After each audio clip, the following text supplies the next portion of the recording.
From the heart of Ilorin City, where the people they talk no pitch. On the 8.5 on your dial, Emirate radio, to the vibe. Now the sound of the street with the carry. Joy and truth, we know they worry.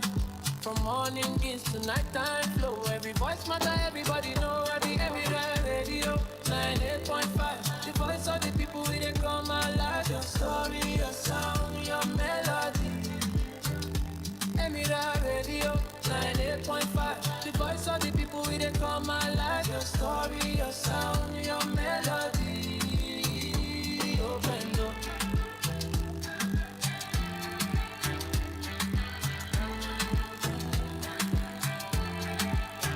up. Culture, music, news and more. Open mic, we open door. If not your voice, we go amplify. Emirate radio, make you testify. Emirate radio, make you testify. Emirate radio, 98.5. The voice of the people, we they come alive. Your story, your sound, your melody. Emirate radio, 98.5. The voice of the people, we they come alive. Your story, your sound, your melody. Your tempo. Emirate radio, 98.5. The voice of the people.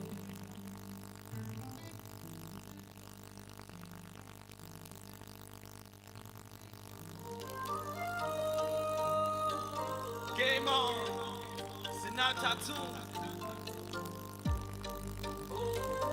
Nigeria, what's up?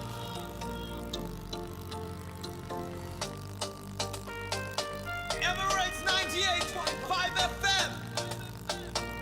It's Game On with Tosh Michael. Game on, feel the energy flow. Where the biggest sports stories always steal the show. Game on, feel the energy flow. Where the biggest sports stories always steal the show. From basketball, tennis, boxing, cricket on the go, athletics and football, we bring updates live on the show. From local leagues, NPFL, NNL to the global stage. Champions League, EPL, La Liga, Serie A.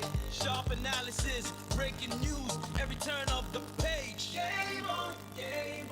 Turn the volume up loud. Emirates 98.5 FM. Sports talk for the crowd.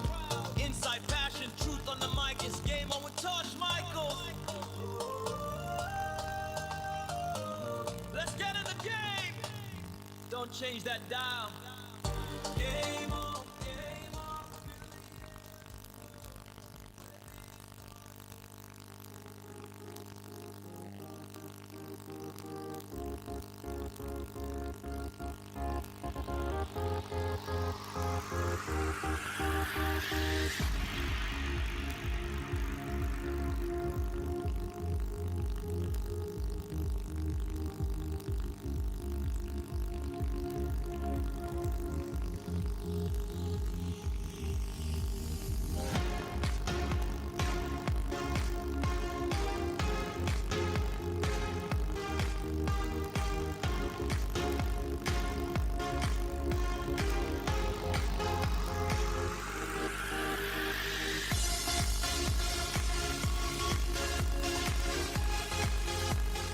Good evening, Ilorin, Kwara State. Of course, welcome to another super edition of the show. Game On right here on your number one radio station, Emirate 98.5 FM. Yes, of course, the show returned after a lengthy break, a lengthy Ramadan break, and of course, the show is back. Tosh Michael is my name, the anointed voice on radio. The apostle always bring you the gospel according to Sense Sports. I'm not alone in the building. I have Abayomi, who joins me in the studio this evening, looking so handsome as always. Good evening, Abayomi. Good evening and welcome. It feels good to be back on the show after a long time, and I'm very, very sure we have a good package for our listeners, so they should tune in for it. Yes, of course, we have a good package for the listeners this evening. Of course, Game On right here on your radio station, Emirate 98.5 FM. Where do we start from this evening, Abayomi? Let's start from the World Cup. Some surprises at the World Cup. Yes, qualifiers. Let's tell you that DR Congo qualifies for the FIFA World Cup for the first time since 1974. The Democratic Republic of Congo booked their place at the 2026 FIFA World Cup, ending a 52-year absence from the football's biggest stage. The Leopards secured qualification as Africa's 10th representative after a dramatic 1-0 extra time victory over Jamaica in an international intercontinental playoff clash in Mexico, with Angel Tonzebe scoring that decisive goal.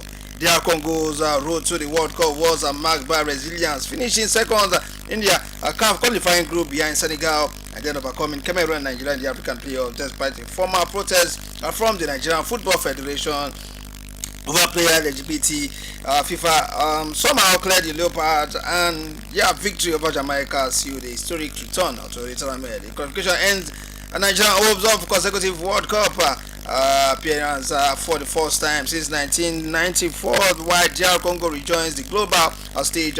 We are calling DR pioneering 1974 appearance when they competed as Zaire. Abayomi, Congo in the World Cup.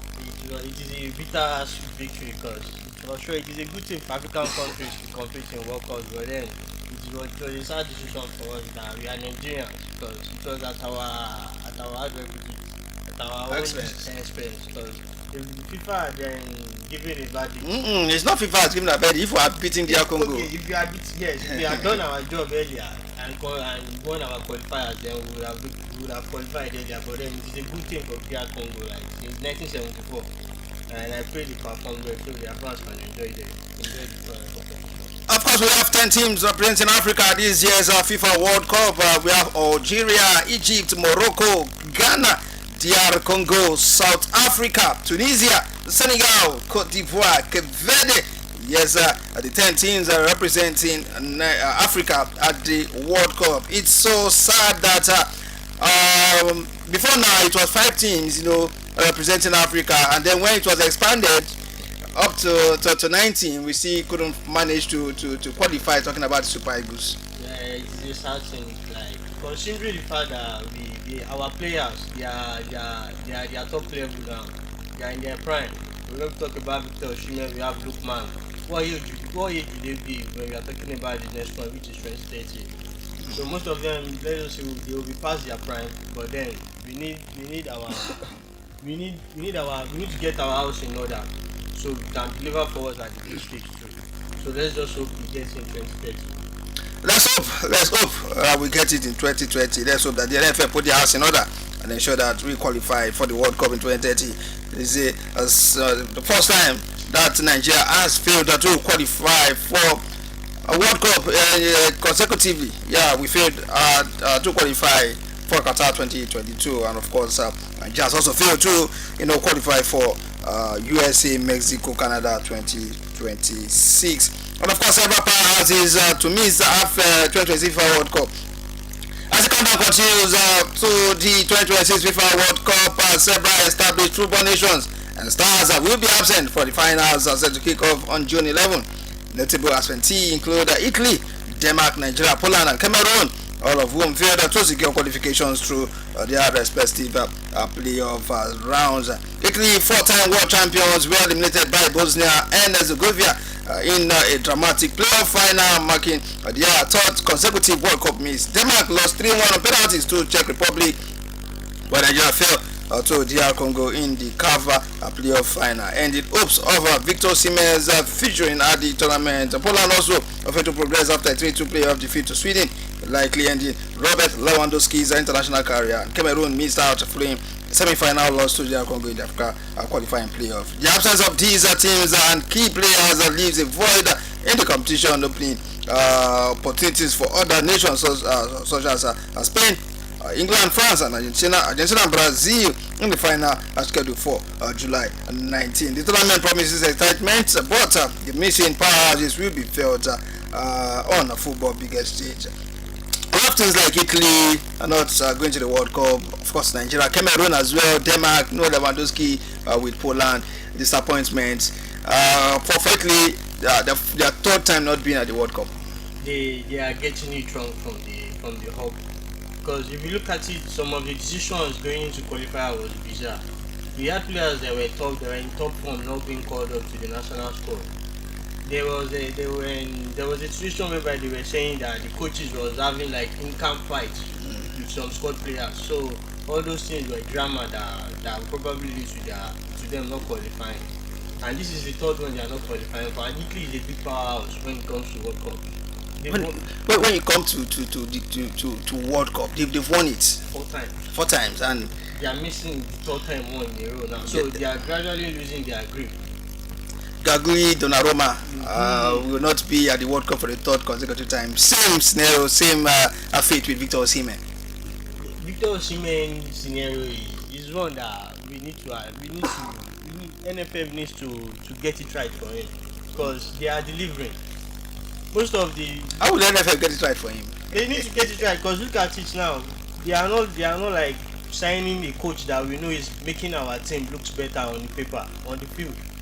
They are not giving him the contract that he's asking for. There's something they call compromise. It is a contract. Sit down, let's get it right. Come, let me come. Let's come back to the table and draw it. What do you want? Fuck, this is what I can do. Can we meet at the middle? There's no need to like drag it on. Another World Cup qualifier is coming out. Is it until they get it wrong that they are bringing in coaches that cannot control the squad?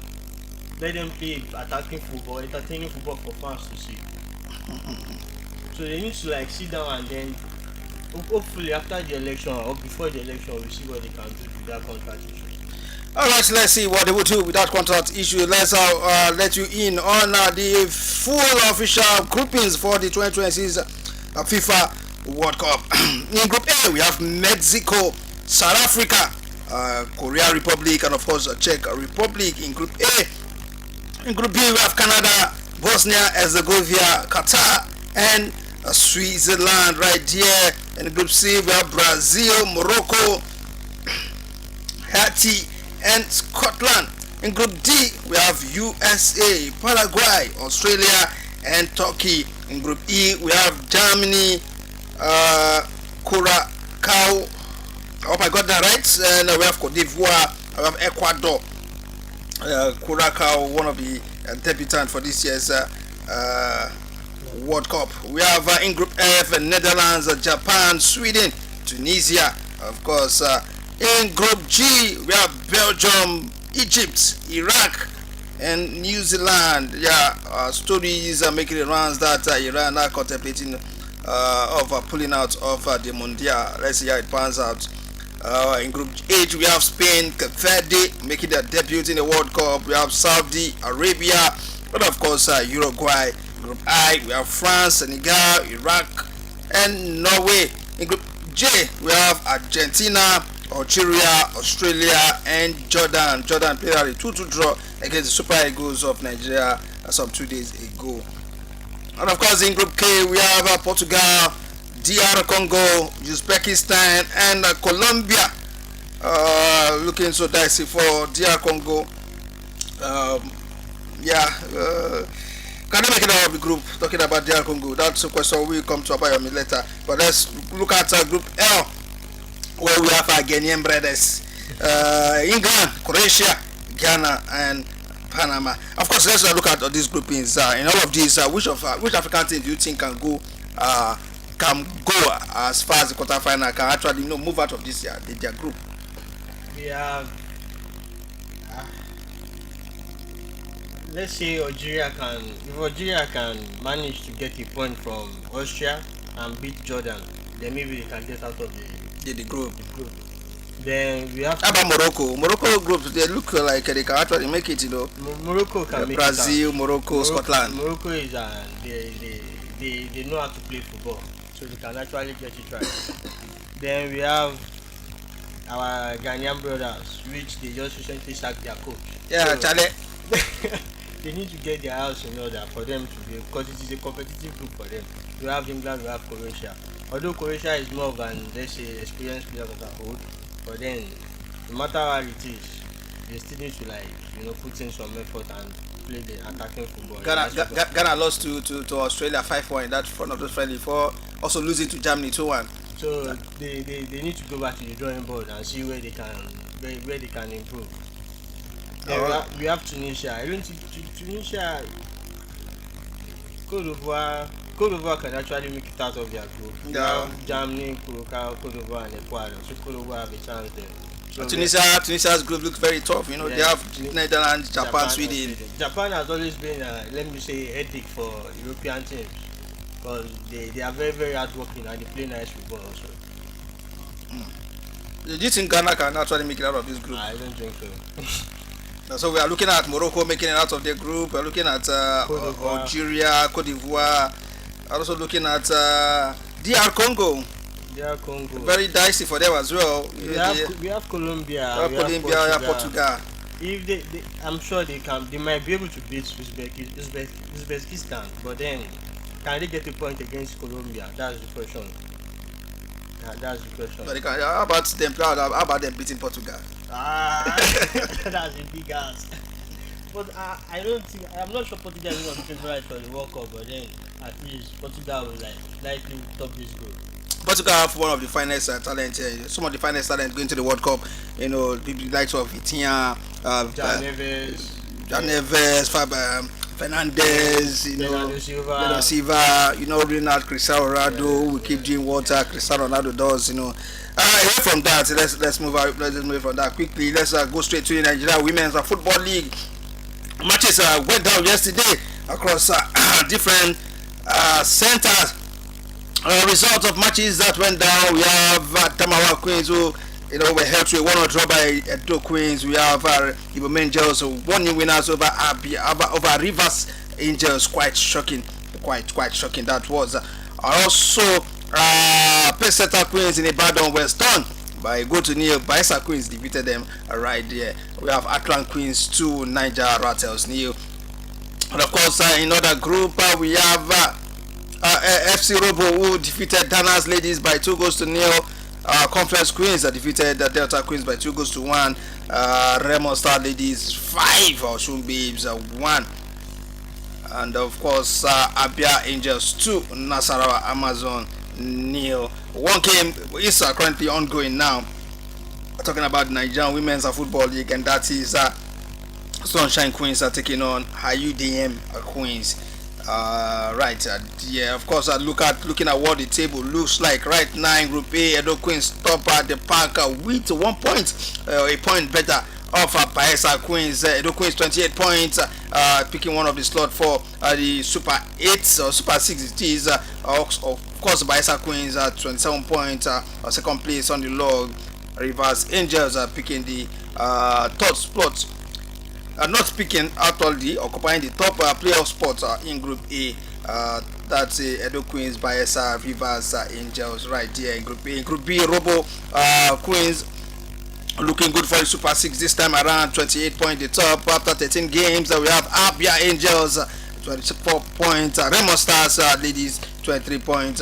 Let's see how it pans out. Can they, you know, maintain and end aside themselves a playoff sports? Talking about the Nigerian Women's League. Are you following? Yes, I'm following. Then it's going to be a competitive one at the relegation zone because we have Fisher, we have Arizona Queens on 12 points, we have Sunshine Queens on 12 points, and we have Ocean Babes on 9 points. Then on the 7th spot we have Daniel's Ladies, which is 13 points. So if one of them can string the win together, they will surely get dragged Daniel's Ladies into the relegation zone. Yeah, of course. Let's still game on right here on Emirate 98.5 FM. Tosh Michaels is my name, the anointed voice of radio. The apostle always give you the gospel according to Zen Sports. Abayomi, of course, in the building as well. But of course, we are dishing out to you all fresh and smoky. Just like the way you want it, just like the way you like it. Now we're from football quickly. Or maybe let's still give you some of these interesting stories coming out of football. Yeah, a bit of good news for Liverpool fans. Let's tell you that Alexandra Isak has returned to full team training with Liverpool FC after a lengthy injury layoff, boosting hopes of a return for upcoming key fixtures. The 26-year-old striker has been out since December with a fractured fibula and ankle injury, but is now back in group section under manager Anes Lotta. According to Fabrizio Remo, Isiaka is expected to be included in the squad for this weekend FA Cup clash against Manchester City, although he's likely to start from the bench as the club manage his recovery carefully. His return is seen as a major boost as Liverpool prepares for a crucial fixture. He is also expected to feature in Champions League tie against Paris Saint-Germain as he continues to regain full match fitness. From one injury player to another, and let's say that our own Victor Boniface has returned to full training with Werder Bremen following a serious knee injury sustained while on international duty with the Nigerian Super Eagles. The 25-year-old underwent surgery in January and has now completed a 3-month recovery, putting him in contention for the final stretch of the Bundesliga. Boniface, who joined Bremen on the season-long loan from Bayern Leverkusen last summer, expressed relief and optimism in the club's social media channel, saying he's happy to be back and looking forward to contributing to the team. Before his injury, he had registered 2 assists in 11 league appearances and providing a strong attacking presence. His return is timely for Werder Bremen, currently 14th in the Bundesliga with 28 points from 27 matches, just 4 points above the relegation zone with 7 fixtures remaining. Boniface could prove pivotal in helping the club secure top flight status.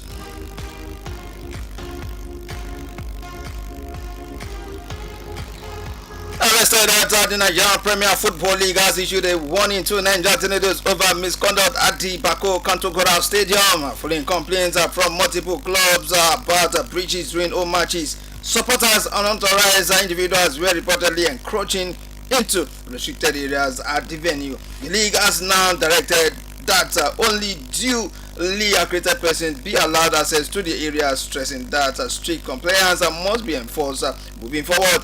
It also warned that severe sanctions will be imposed if any form of violence occurs at the stadium. Nigeria Tornadoes, also known as the Ikun Ala Boys, are currently battling to avoid relegation.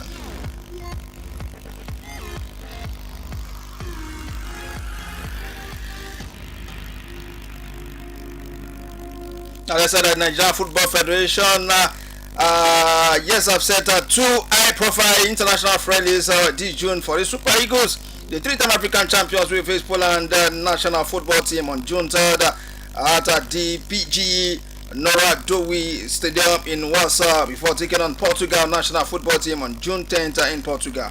The matches come as part of preparation ahead of the upcoming FIFA World Cup for the teams going to the World Cup. Before then, the Super Eagles will also defend their title at the Unity Cup in London, scheduled for May 26 to 30. Still game on right here on Emirate 98.5 FM.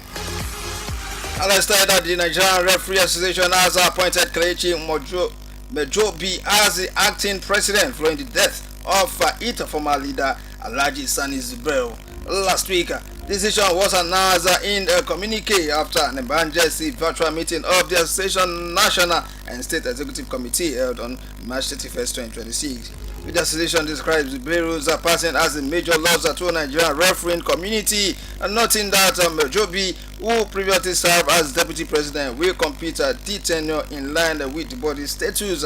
In his acceptance remark, he pledged transparent and inclusive leadership while continuing the reform-driven Discover NRA agenda. The association also confirmed that all existing appointments under the late president will remain in place to ensure continuity.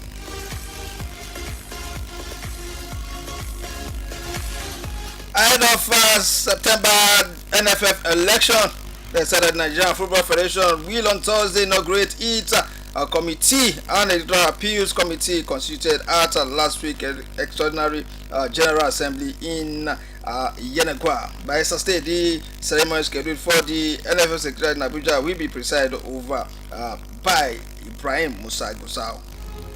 A total of 12 members have been appointed across the 2 committees, with 7 serving on the electoral committee and 5 on the electoral appeal committee. The election committee will oversee and supervise the entire election process in line with the Federation's statutes and electoral code, ensuring proper conduct of the upcoming Congress election.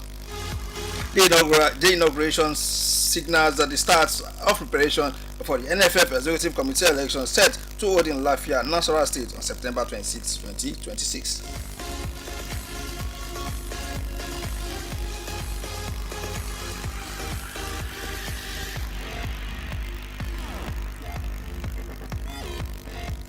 Former Nigeria long jumper Yusuf Ali has been appointed chief de mission for the Nigeria for Team Nigeria ahead of the 2026 Commonwealth Games in Glasgow. The 65-year-old, the three-time Olympian and the 1990 Commonwealth Game gold medalist pledged to lead the delegation to a record-breaking performance following his appointment by the National Sports Commission. All expressed confidence in Ali expressed confidence in surpassing Nigeria's previous outing at the Commonwealth Games in Birmingham, where the country recorded 12 gold medals and 35 overall. He said that his role will involve overseeing logistics, athletes' welfare, and coordination with organizers to ensure a smooth and successful campaign. He also credited the current sport leadership for creating an enabling environment, adding that his experience will help drive Team Nigeria toward its best ever performance.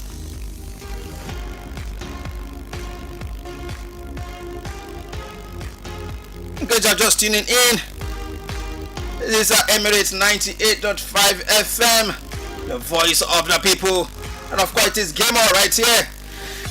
WITHTosh Michael's the anointed voice on radio. The apostle always bring you the gospel according to Say Sports. Abayomi is in the building as well.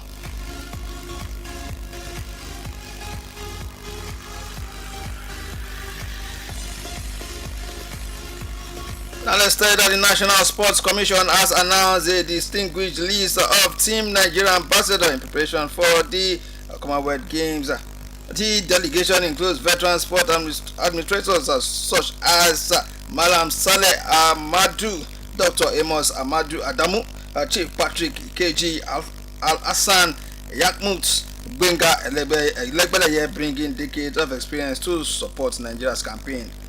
Ex-elite athletes include Daniel Igali, Blessing Ugborotudu, Tajuddin Ogunbade, and Kajijat Suleiman were also named alongside corporate and government representatives to provide a blend of technical expertise, athlete advocacy, and strategic support.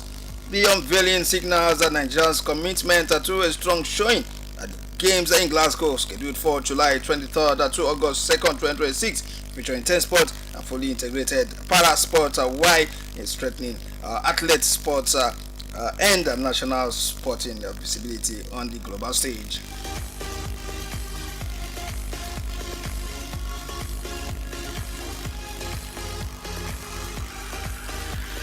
The National Sport Commission, yes, of course, has constituted the high-level Diaspora Talent Discovery Committee aimed at strengthening the identification and engagement of Nigerian athletes across the globe. The committee is chaired by UK-based sport administrator Tunde Adelakun, with Abigail Marshall Katunga serving as a first vice chairman, David Omige as a second vice chairman, and Sarah Ogoke as the third vice chairman. Other members of the committee include Colin Odo, Olusoji Fasuba, Mylene Okoro, Olufunke Oshenike, and Sheyi Olofinjana. Also serving on the committee are Carl Ikeme, Ahmed Muhammad, Jordan Joel, Oyali Orande, Adewale Ajayi, Ayodele Ibidakpo, and Clement Wakpa, who will serve as the committee media officer. The committee is expected to play a key role in identifying, engaging, and integrating Nigerian athletes in diaspora into the national sport ecosystem, and timely expanding the talent pool and enhancing Nigerian competitiveness on the global stage.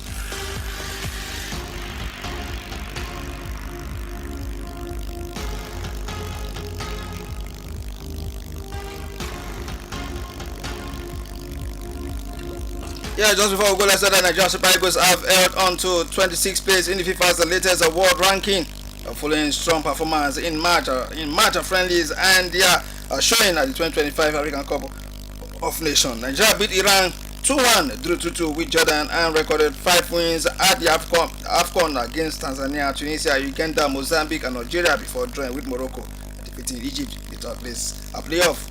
The ranking keeps the Super Eagles third in Africa behind Morocco national team and Senegal national team, reflecting consistent and continental performance despite global competition. Minor changes were recorded among the nations in the latest FIFA updates. Abayomi, time for us to pack our bags and leave the studio. But first, how would you rate the Super Eagles' performance against Iran and Jordan? I've always said with NHL, we know the squad we are going to use. We can predict that there are at least 5 players should be in this lineup for the matches we are playing now, which is unusual before. Come up now, we know the kind of players that are coming that we are going to use. So let us have that continuity. And for their matches, there was a pattern of play. They played well until Uzo happened. Uzo happened, I like that. Until Uzo happened. The only area that we have to improve on now is the goalkeeping, and I pray we get it right. But what we need now is for NFF to sort that coaching area. Sort the coaching, then face the critical situation. I don't think we have a goalkeeping situation with the likes of Maduka Okoye. Last time we took Maduka Okoye to African Confederation, there was an uproar in the country when they scored him in. Yes, there was an uproar. That's the discussion for another day. Of course, this one we had the content on the show this evening. Game on right here on Emirate 98.5 FM. Keep that log on right here. We'll make it on Saturday for Sport Express. Do not go nowhere. Keep listening to Emirate 98.5 FM. Tosh Michaels remains my name. Do well for yourself. Pleasant evening. Goodbye.